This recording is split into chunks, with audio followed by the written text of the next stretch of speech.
Maghuhukom 21. Ang mga Israelita nanumpa didto sa Mispa. Dili kay kita motugot nga may sakop sa banay ni Benjamin mga sawa sa atong mga anak.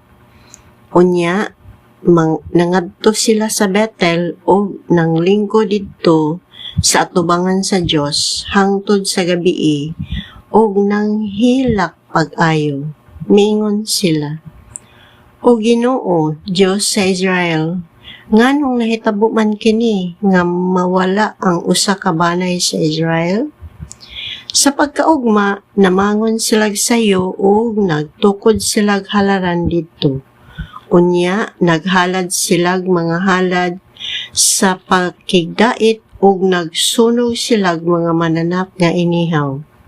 Nangutana sila, "Sa tanang banay sa Israel, kinsay wala motambong ni ining tiguma sa atubangan sa Ginoo? Kay nakapanumpa man sila nga patyo nila ang dili moadto sa atubangan sa Ginoo didto sa Mispa. Apan ang katawhan sa Israel nasubo sa ilang mga kaigsuunan nga mga sakop sa banay ni Benjamin." Miingon sila, "Karong adlaw ang Israel nawad-an og usa sa iyang mga banay. Unsay angay tang buhaton aron makaasawa ang nahibilin nga nakapanumpa man kita sa Ginoo nga dili nato ipaasawa kanila ang atong mga anak?" Unya miingon sila, sa mga banay sa Israel, kinsay wala moadto sa Ginoo didto sa Mispa? Nasayra nila nga walay taga Jabes sa Gilead nga mitambong sa tigom. Sa gipundok na ang mga tawo, walay taga Jabes didto. Busa ang mga tawo nga nagkatigom nagsugog 12,000 sa ilang labing maisog nga mga tawo o giingnan. Adtua o patya ninyo ang tanang atua sa Jabes, lakip ang mga babae o kabataan. Patya ang tanang lalaki ug ang tanang babae nga dili dulay. Nakakuha sila 400 kabatanong babaeng ulay didto sa Jabes ug gidala nila sila ngadto sa kampo sa Silo nga didto sa yuta sa Kanaan. Unya, ang mga tawo nga nagkatigom nagpadalag mensahe ngadto sa mga sakop sa banay ni Benjamin nga didto sa mga pangpang nga bato sa Rimon ug mitanyag sila nga tapuso na ang gubat. Busa na mauli ang mga sakop sa banay ni Benjamin o gihatag sa mga Israelita ngadto kanila ang mga babae nga gikan sa Jabes nga wala nila patya. Apan kulang pa ang mga babae. Nasubo ang katawhan alang sa mga sakop sa banay ni Benjamin tungod kay gibungkag man sa Ginoo ang panaghiusa sa mga banay sa Israel.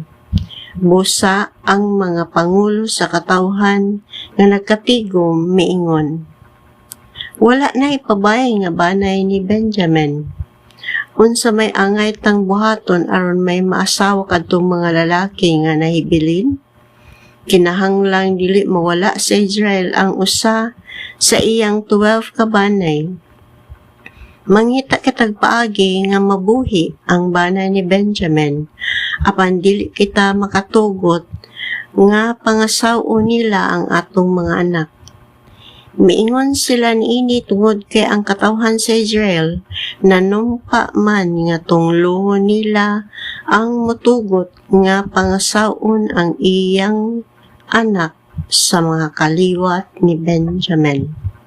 Busa miingon sila, "Ang tinuig nga kasaulugan sa Ginoo didto sa Silo himuon sa dili madugay. Ang Silo atuas sa amihanan sa Bethel, habagatan sa Libona o silakan sa dalan tunga-tunga sa Bethel o Siquem. Giingnan nila ang mga kaliwat ni Benjamin. Lakaw, panago kamo sa kaparasan o pagbantay. Inig panggula sa mga kababayinan sa Silo aron sa pagsayaw panahon sa kasaulugan, panggula kamo sa kaparasan.